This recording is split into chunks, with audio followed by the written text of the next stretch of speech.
Yo, what's up? This is your host, Madman, and this is part 3 of the Spinoza videos. So, in this video, I'm going to try to pick up where I left off because I was pretty confused about Proposition 3 that Spinoza was making. And I'm just going to dive right into things. Let's pick up where we left off again.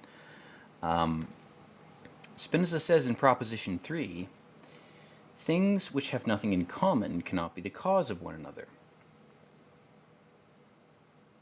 I think what he's trying to say is just that causality depends upon commonality. And I think I sort of overinterpreted that at the end of the last video where I was trying to, I was sort of overthinking things, which is something I do a lot, if you couldn't tell.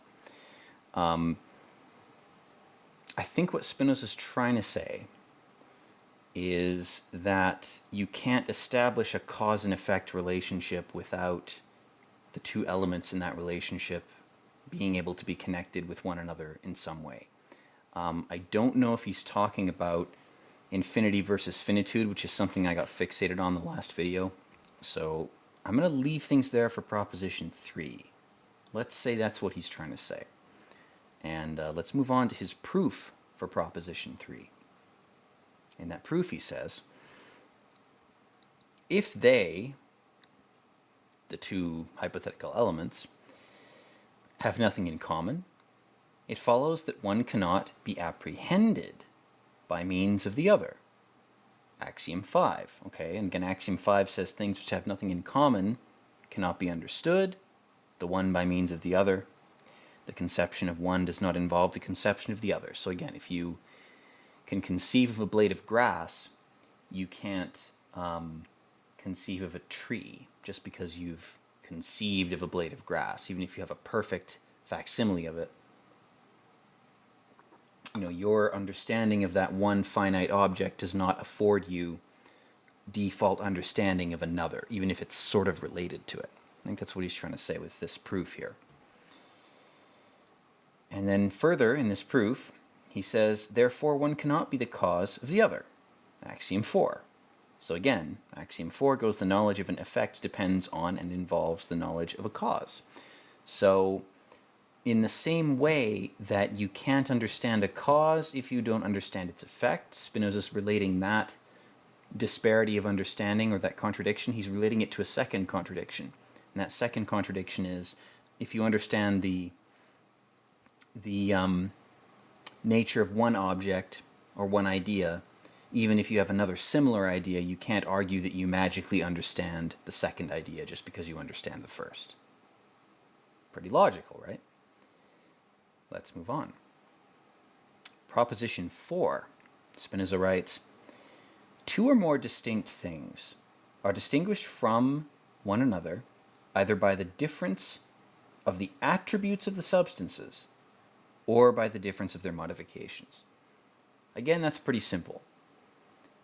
You can have two blades of grass made of the same matter, but if one, let's say they're both kept in a hyperbaric chamber where there's no change, right? They would still have mutations in their genetics. They would still have physical flaws that would differentiate them. So that's one difference. And the second difference is if you had a blade of grass kept in a closed environment and you had one outside, the very act of the wind blowing on it would change it. So again, you'd have a difference of effect or of modification. So again, pretty simple argument, makes sense, don't have much to say about it. So we can move on. The proof for this, which we may not need to dwell on too long, but it's a very long proof, so let's read it. Spinoza says, everything which exists either in itself or in something else. Again, you have this idea that there are things that only require their own existence, their own implicit existence to provide a justification for itself, which is, again, a very controversial idea. It's kind of like the prime mover idea. It's difficult to wrap your head around. It's difficult to apply logic to, which is why I think I sort of fixated on it in the last video, where I was like, well, how can you prove that something can't be defined by any relation to anything but itself? That seems a little bit outlandish as an argument. But really what Spinoza is trying to say is that God is the one thing that doesn't need to be defined by its relation to its creation, let alone anything else. Like, its only definition is itself. Like, the fact that we've imagined something like God that only needs its own idea of its existence in order to exist. It only needs the idea of its existence to exist. And you can criticize that too. There's a whole field of study about that. But what Spinoza is saying is that if there is at least one thing, even if that one thing is just God and there's nothing else, and that one object, that one idea, that one concept only needs its own concept to exist. It's like a Platonic form. I hate to use this example because creepy cults have co-opted it, but the idea of a triangle, right? Can you think of a triangle that has 2 sides instead of 3? Can you think of a triangle that has 4 sides? A 2-dimensional triangle? No, it has to have 3. So in that sense, in a Platonic sense, a triangle has to be a thing with 3 sides. If you're talking about a 2-dimensional triangle, it has to have 3 sides. It can't have less or more than that. It can't have 3.1 sides or 2.9. It has to have exactly 3. And Spinoza's conception of God, again, is drawn from mathematics, so it depends upon these kinds of axiomatic definitions of concepts or ideas. And I think what Spinoza is implying is that there are things like God, or at least, if you want to use a non-deistic example, there are things like geometric shapes that can only exist within a certain self-reliant,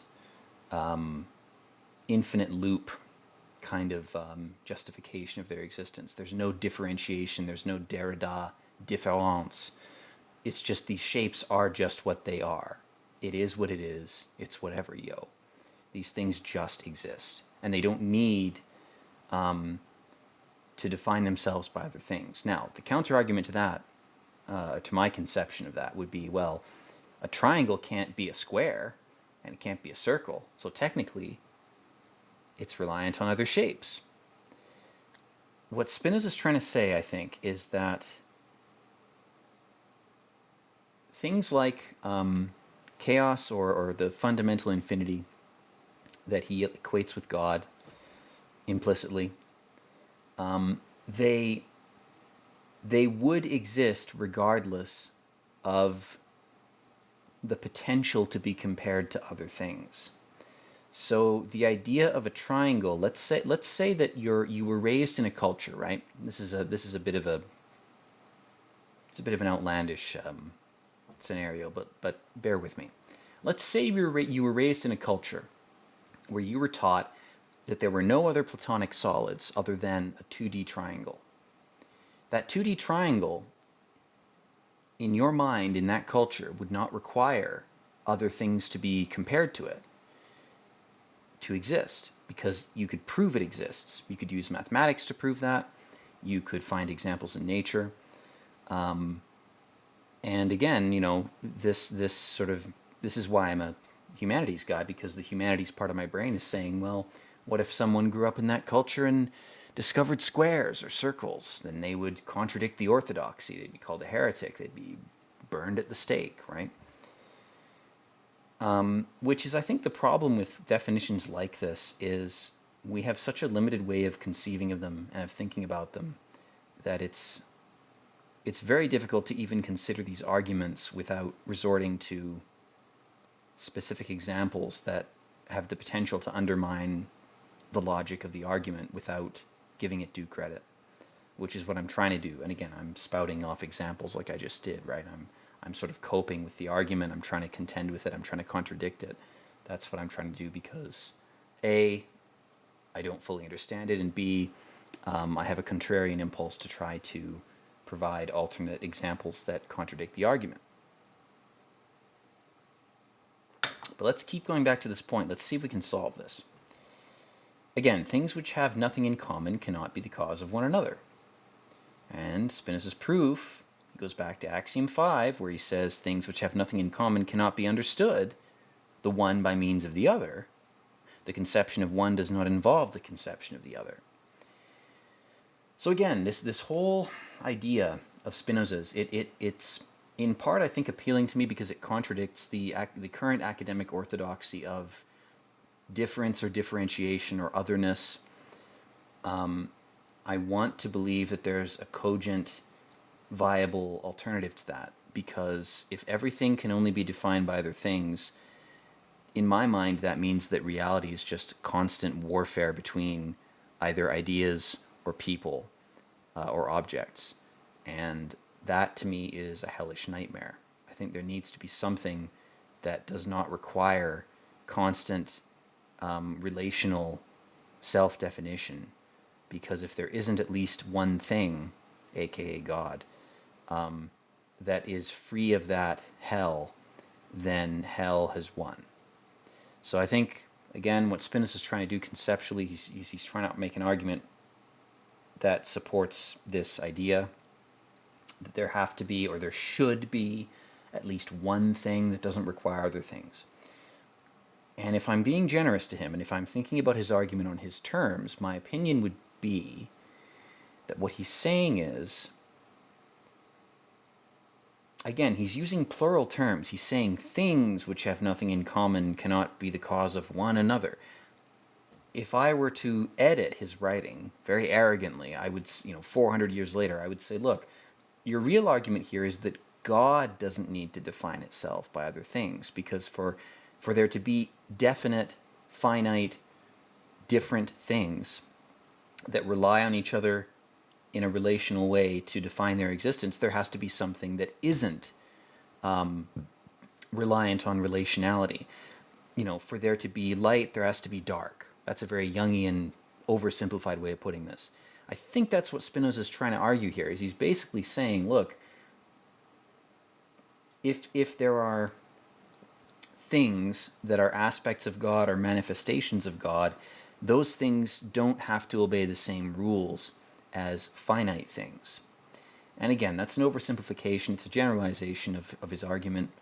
But again, I'm trying to be generous to Spinoza here, because it's not even these arguments I'm reading right now that really affected me the most. It's a couple pages later.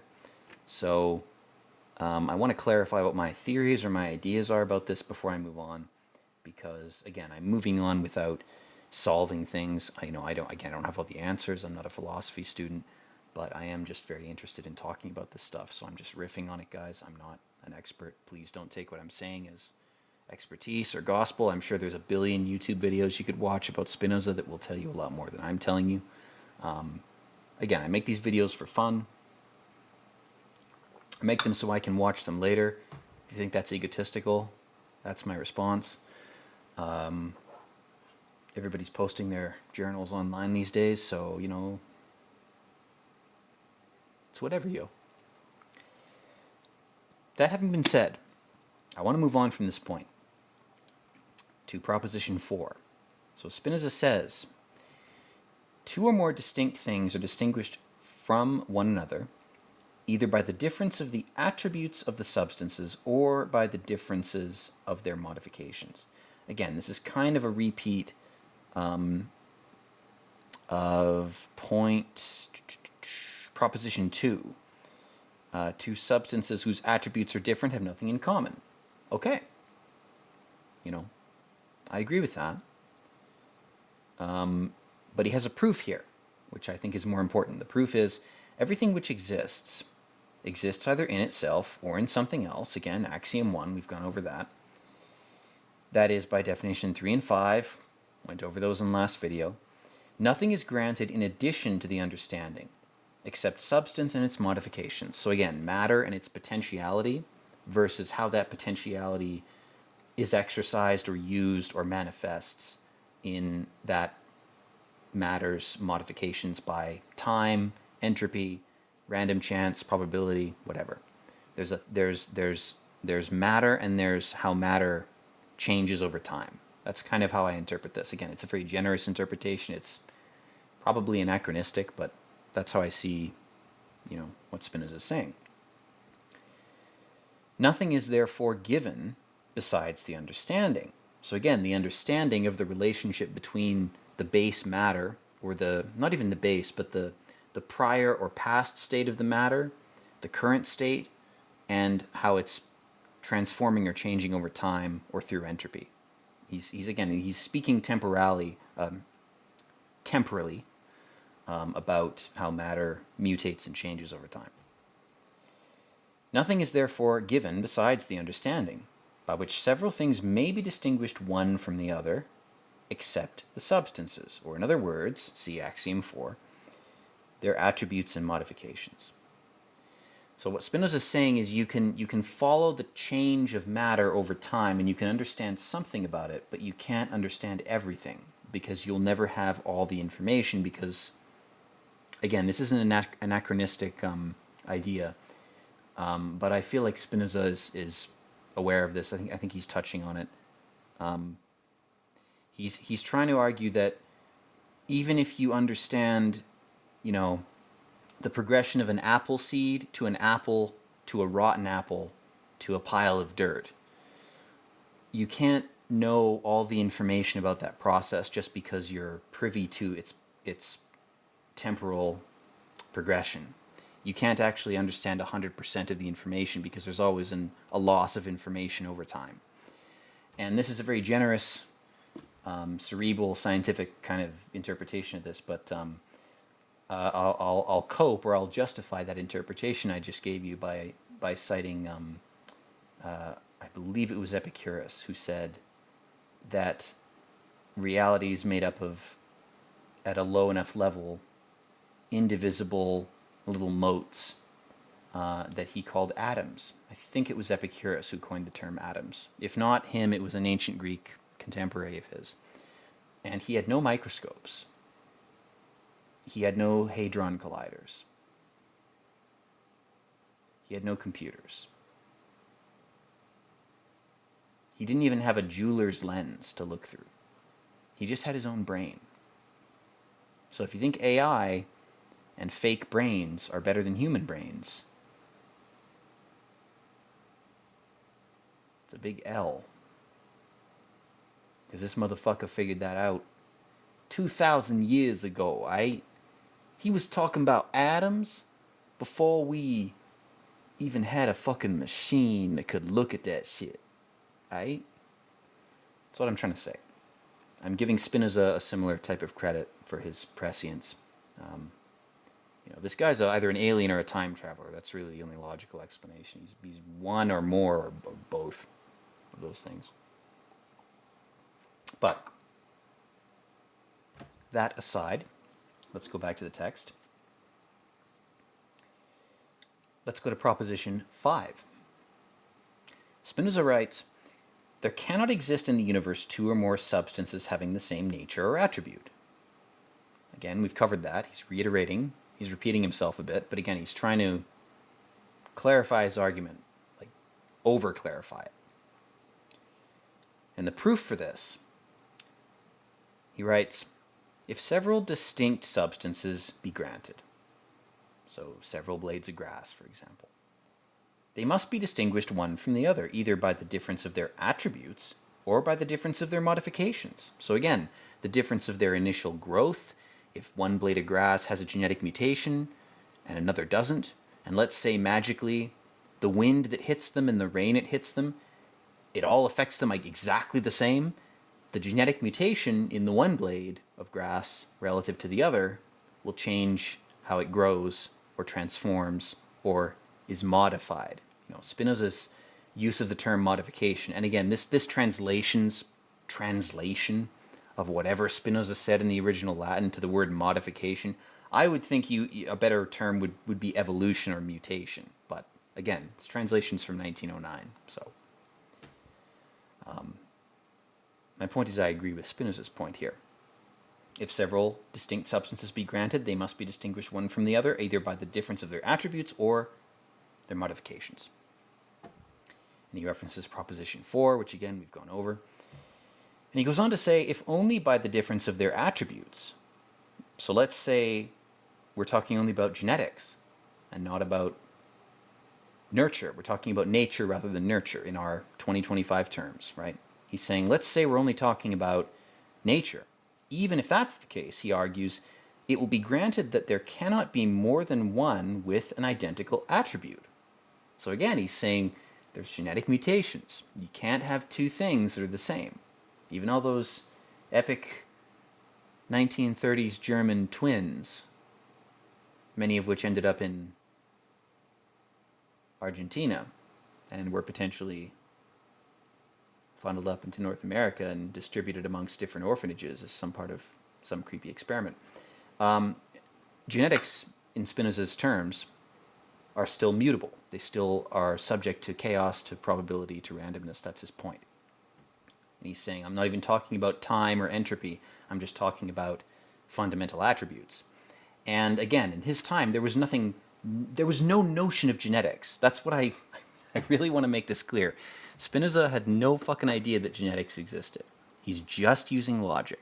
He's just saying, well, it seems like two things can't be identical, even if they seem to have been born or created identical. Even independent of their exposure to time, to entropy, to mutation, etc. Even if that's the case, he's using his fucking brain. I mean, I just want to go back in time and give this guy a hug, man. Imagine being him and trying to say this shit. Imagine that.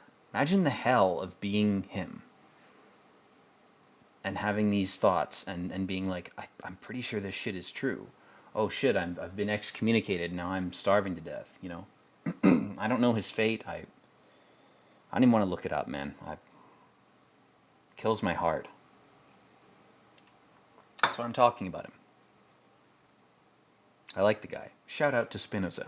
Whatever your current reincarnation is, hey man. Props. I've gifted you 10 subs on Twitch. Congratulations, Spinoza 2025, whoever that is. I've given you 10 gifted subs. I'm sure that makes things better. I'm sure that makes you feel better to have 10 gifted subs on Twitch. What a boon that must be. Anyway, enough about that crap. Again, Spinoza is differentiating between innate characteristics or potentiality and the exercise of potentiality over time with entropy, with mutation. In other words, nature versus nurture. And he's saying that even in nature there are differentiations. Things cannot be identical. You can't have two perfectly identical... You can't even have two perfectly identical inert quartz crystals. There's always going to be some flaw. There's going to be one atom that's not correct. That's his point. So, we move on from there to Proposition 5. Or I'm sorry, to... we were talking about the proof for Proposition 5, and I don't think... Let's go over it one more time. Yeah, so here's where we were. Lost myself for a sec. If only by the difference of their attributes it will be granted that there cannot be more than one with an identical attribute. That's where we were. Spinoza goes on to say, again, this is the proof for Proposition 5. He says, if by the difference of their modifications as substance is naturally prior to its modifications, it follows that setting the modifications aside and considering substance in itself, that is truly there cannot be conceived one substance different from another. That is, there cannot be granted several substances, but one substance only. So again, he's talking about, it seems like he's contradicting himself by saying that emergent forms prior to their modification by nature are necessarily the same. What he's really saying here is he's going back to something I brought up a few seconds ago where I talked about Epicurus, I think it was. He talked about how there is a fundamental substance that constitutes everything, which is what we call today atoms or, you know, gluons, quarks, whatever.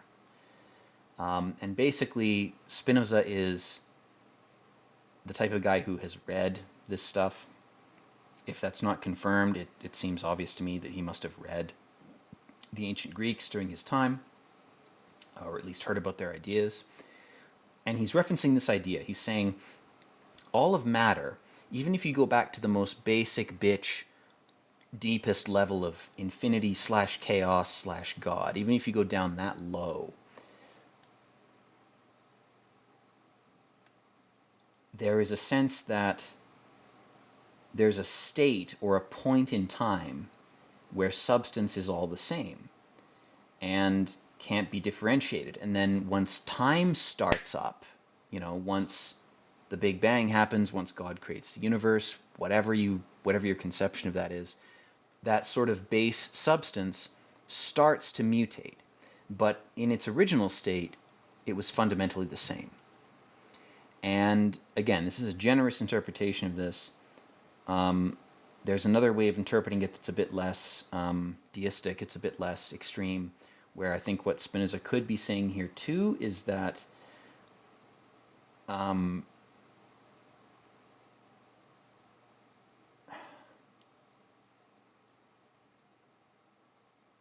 he talks about substance, again, this is a problem of translation and of semantics and linguistics. What he means by substance, he could be referring to matter, in which case, yes, it's true that there is a fundamental similarity between all matter that you can boil matter down to on a subatomic level.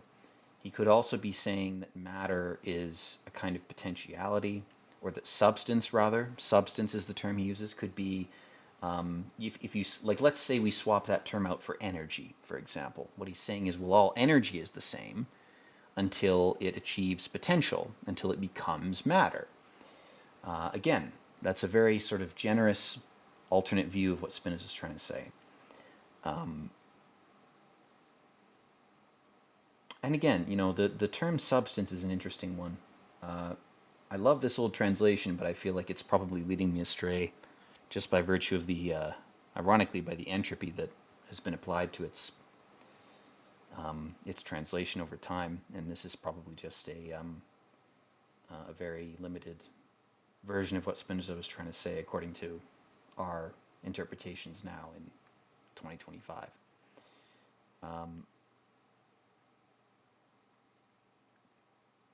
But let's move on, because I really do want to push on here. Again, I might be an idiot. I might be getting tons of things wrong. Let's move on.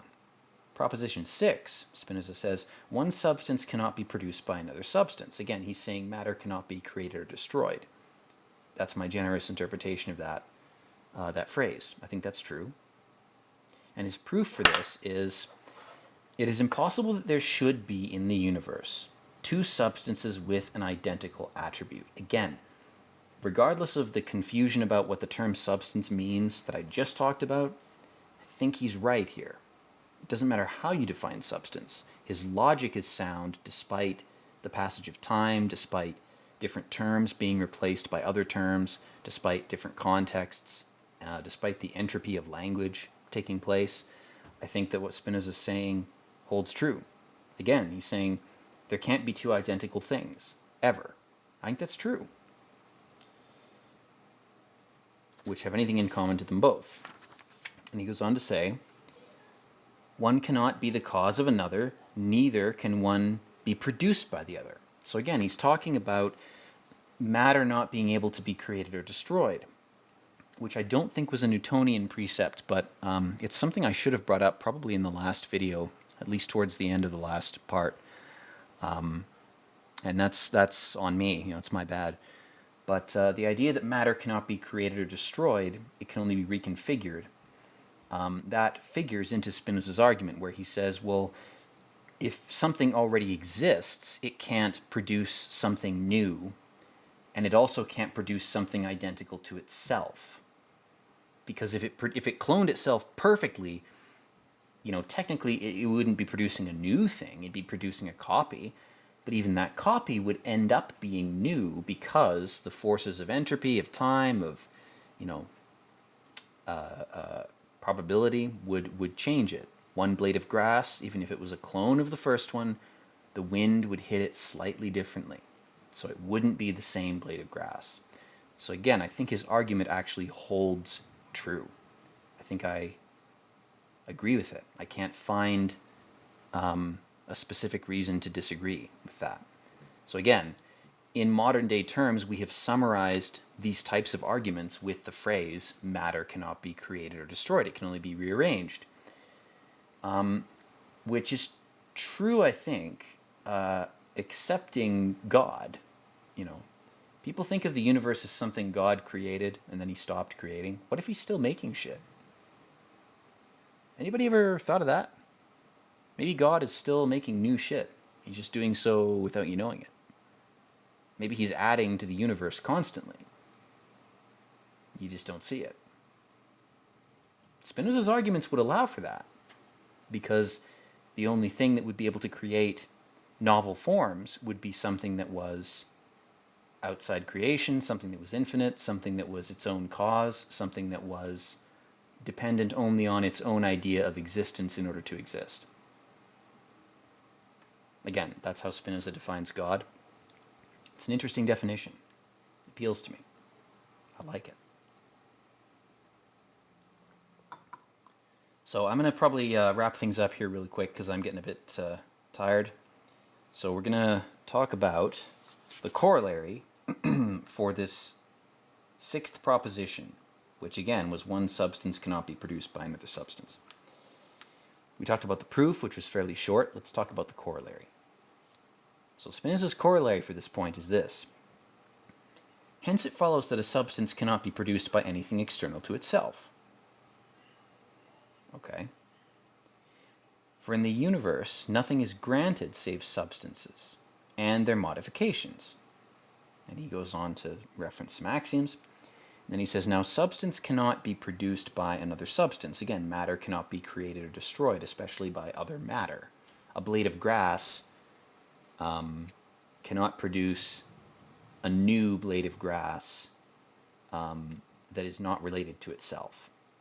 There's some qualifiers and corollaries I think that Spinoza is skipping over here. He's referencing them. What he's basically saying is you can't make something truly, absolutely, perfectly new from something that already exists and is already subject to time, entropy, etc. You can, two people can have a child, a tree can drop seeds and make new trees, but they're not really new, they're derivative. And again, this is a term that didn't exist at the time, or at least that this translator didn't feel like using. I think what Spinoza's talking about here is you can't produce new substances in the same sense that you can't produce new matter. You can't produce energy out of nothing. You can't create a configuration that is not in some way tied to what created it. So in that sense, the act of creation is fundamentally impossible for any entity except God, because true creation is not a remixing of things. It's not a reconstitution, a rehashing. It's not a soft reboot. It's not something that has characteristics of what created it. True creation is totally new in the sense that it doesn't have any relationship or difference with anything else. It's something that's literally unprecedented. It's materially and conceptually literally new. That thing can't be made by anything that already exists. That, I think, is one of the most important points Spinoza makes, and it's how he defines God. Is he says God is the only entity that can make truly new things. He's the only entity, or it is the only entity, that can produce energy out of nothing or something out of nothing. The rest of us down here in hell can only pick up piles of shit and turn them into clay sculptures. We can only reconfigure existing stuff. And there's always a loss of energy when we do that. There's always a loss of matter. We're not really making new things. We're making things we think are new. That's why this guy's a fucking genius. Because he does this magic trick of pointing this out, and he did it 400 years ago. I think it's true. Matter cannot be created or destroyed by us. And maybe God's done making things. Maybe he just wants to see how we're going to play around in the pig pen of shit, aka existing matter. But regardless of whether that's true, Spinoza's, the balls of this guy to point this out, to try to argue this in a time when this opinion was not only unprecedented but like universally considered heretical. The balls on this guy, man. He's a real one. He's a real nigga. You know what I'm saying? Anyway, let's finish things off here. Again, this corollary, Spinoza says, it follows a substance cannot be produced by anything external to itself. I would say that's a bad way of phrasing it. I think Spinoza would say God could produce that substance. But I think he's implying that he's already established that. Again, I'm being generous to the guy. For in this universe nothing is granted save substances, or energy, or potential, and the modification of that potential. Substance cannot be produced by another substance. Again, matter cannot be created or destroyed, especially... The qualifier for that phrase should be, matter cannot create more of itself, or fundamentally destroy itself. It can only reconfigure itself. That's what Spinoza is saying here, and he's saying it long before that phrase was true, was colloquially true.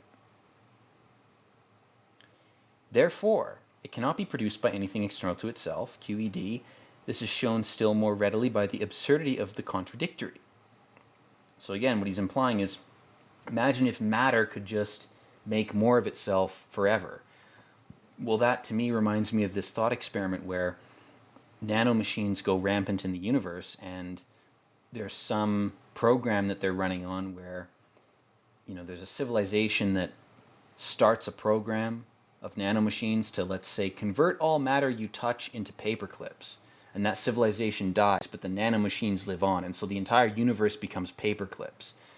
That's essentially the hell that Spinoza is saying is not possible, which is probably a good thing in Spinoza's terms. He's saying, the inverse of matter can't be created or destroyed would be, what if matter could just make more of itself according to its own whims? That sounds like hell, because the first configuration of matter that wanted to copy itself would want to copy itself forever.